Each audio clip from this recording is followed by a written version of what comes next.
ఎమ్మెల్యేలను గెలిపించుకునే బాధ్యత వాళ్ళదే. ఇల్లు తిరుగుతారు, మిమ్మల్ని గెలిపిస్తారు, మిమ్మల్ని నాయకులను చేస్తారు.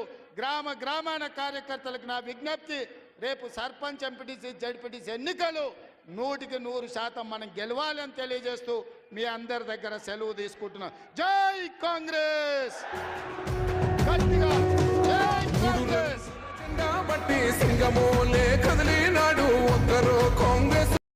ఏ పాఠశాలలైతే హైదరాబాద్ సంస్థానం ప్రజాపాలనలకు వచ్చిన తర్వాత మొట్టమొదటి ముఖ్యమంత్రిని అందించిందో, పరిపాలనలోనే మార్పులు తీసుకురాగలిగిన శక్తి సామర్థ్యాలు ఉన్న బూర్గుల రామకృష్ణారావు గారిని, రాజకీయ దురంధరుడు, ఎవరు పేరు చెప్పినా రాష్ట్ర జాతీయ రాజకీయాలలో ఎప్పటికీ వన్నెదగ్గని మర్రి చెన్నారెడ్డి గారిని, ఉత్తరప్రదేశ్ గవర్నర్గా పనిచేసిన పెద్దలు సోషలిస్టు నాయకుడు సత్యనారాయణ రెడ్డి గారిని, అదేవిధంగా గతంలో విద్యాశాఖ మంత్రిగా పనిచేసిన శ్రీనివాసరావు గారిని, ఈరోజు వేదిక మీద ఉన్న పౌరుల యొక్క హక్కులకు భంగం కలిగినప్పుడు ఎక్కడికైనా నిర్భయంగా అక్కడికి వెళ్ళి ఆ ప్రజలకు జరుగుతున్న అన్యాయాలను ప్రపంచం దృష్టికి తీసుకొచ్చి పాలకులకు ఇష్టం ఉన్నా లేకపోయినా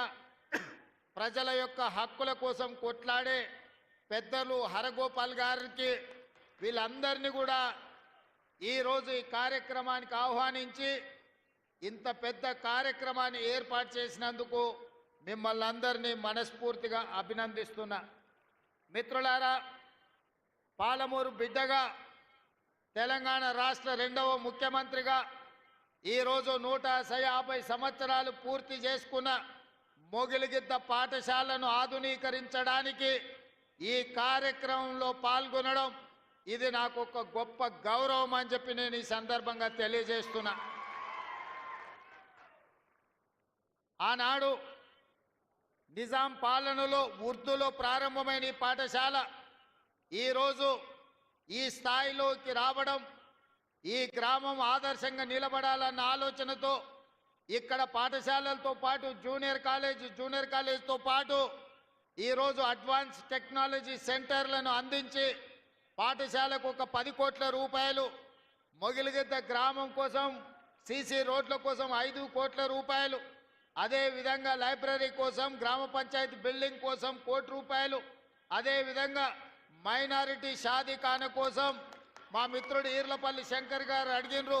తప్పకుండా వాటిని కూడా మంజూరు చేసి మొగిలిగిద్ద గ్రామాన్ని అభివృద్ధి చేసే బాధ్యత ఈరోజు తెలంగాణ రాష్ట్ర ప్రభుత్వం తీసుకుంటుంది. విద్యకు సంబంధించి ప్రభుత్వం చేపడుతున్న కార్యక్రమాలను ఇంతకుముందే పాఠశాలలో విద్యార్థులతో నేను పంచుకోవడం జరిగింది. నేను ఒకే మాట చెప్పదలుచుకున్నా. తెలంగాణ రాష్ట్ర ప్రభుత్వానికి గత 10 సంవత్సరాల పరిపాలనలో విద్యాశాఖను నిర్లక్ష్యం చేసి, నిర్వీర్యం చేసి వేలాది సింగిల్ టీచర్ పాఠశాలలను తండాలలో, గూడాలలో, మారుమూల పల్లెల్లో మూసివేయడం జరిగింది. యూనివర్సిటీ వైస్ ఛాన్సలర్లు కానీ, అధ్యాపకులను కానీ, ప్రొఫెసర్లను కానీ, అసోసియేట్ అసిస్టెంట్ ప్రొఫెసర్లను కానీ నియమించకపోవడం వల్ల ఈరోజు కాకతీయ, ఉస్మానియా లాంటి యూనివర్సిటీలు ప్రతిష్ట కోల్పోయి ఈరోజు విద్యకు పేదలు దూరమయ్యే పరిస్థితి వచ్చింది.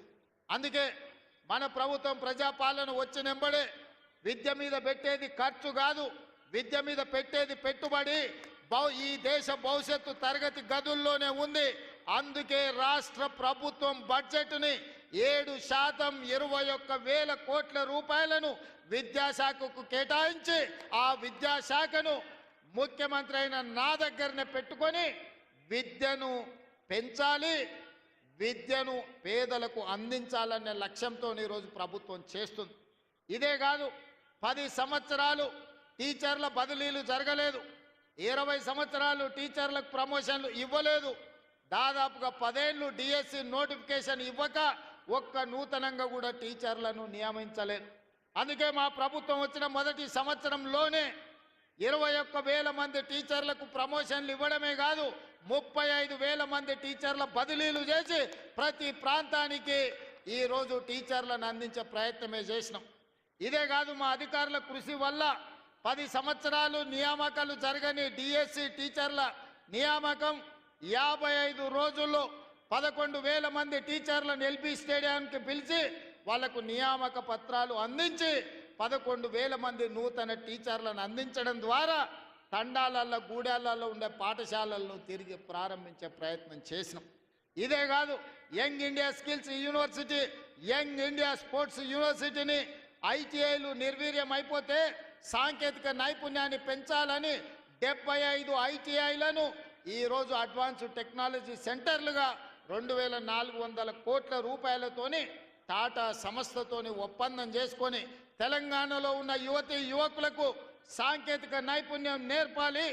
ఈ సాంకేతిక నైపుణ్యం ప్రపంచంతో పోటీ పడే విధంగా ఉండాలి అని మన సింగపూర్కి వెళ్ళి సింగపూర్ ప్రభుత్వంతో కూడా ఒప్పందం చేసుకొని సింగపూర్ ప్రభుత్వం నుంచి మన దగ్గర విద్యార్థులకు శిక్షణ ఇచ్చే విధంగా అక్కడి నుంచి ట్రైనింగ్ ఇచ్చే వాళ్ళని తీసుకొచ్చడానికి ఒప్పందం చేసుకున్నాం.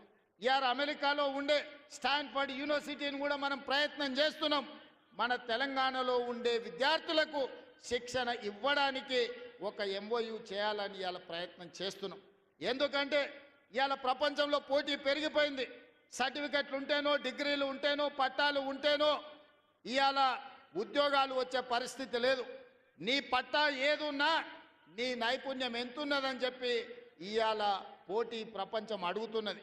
అందుకే పట్టాలతో పాటు సాంకేతిక నైపుణ్యాన్ని పెంచాలి అని చెప్పి ఈరోజు ప్రభుత్వం నిరంతర కృషి చేస్తున్నది. ఆ బాధ్యతను స్వయంగా నేనే పర్యవేక్షిస్తున్నా అని చెప్పి నేను ఈ సందర్భంగా తెలియజేస్తున్నా. ఇదే కాదు, తెలంగాణకు వెన్నెముక రైతులు. ఆ రైతులకు ఆనాటి ప్రభుత్వం, నేను హరగోపాల్ గారిని అనుమతి అడుగుతున్నా, అక్కడ విద్యార్థులు కేవలం ప్రభుత్వ కార్యక్రమాలే మాట్లాడినా. ఇక్కడ ఉన్నదంతా మా పార్టీ కార్యకర్తలు, నాయకులు, రైతులు ఉన్నారు. కాబట్టి కొన్ని రాజకీయపరమైన అంశాలు ఈ వేదిక మీద నేను ప్రస్తావించాల్సిన పరిస్థితి ఉన్నది. తమరి అన్నదా భావించొద్దు. ఎందుకంటే మా కార్యకర్తలు నిరుత్సాహంతో మళ్ళీ ఊరికి పోతారు నేను మాట్లాడకపోతే. సార్ వచ్చిండు, పెద్దసారి చెప్పినట్టే మాకు చదువు చెప్తే ఏం లాభం, రాజకీయం మాట్లాడకపోతే ఎట్లా అని చెప్పి మా వాళ్ళు అనుకునే ప్రమాదం ఉంది. అందుకే కొన్ని రాజకీయపరమైన అంశాలు కూడా ఈ వేదిక మీద నుంచి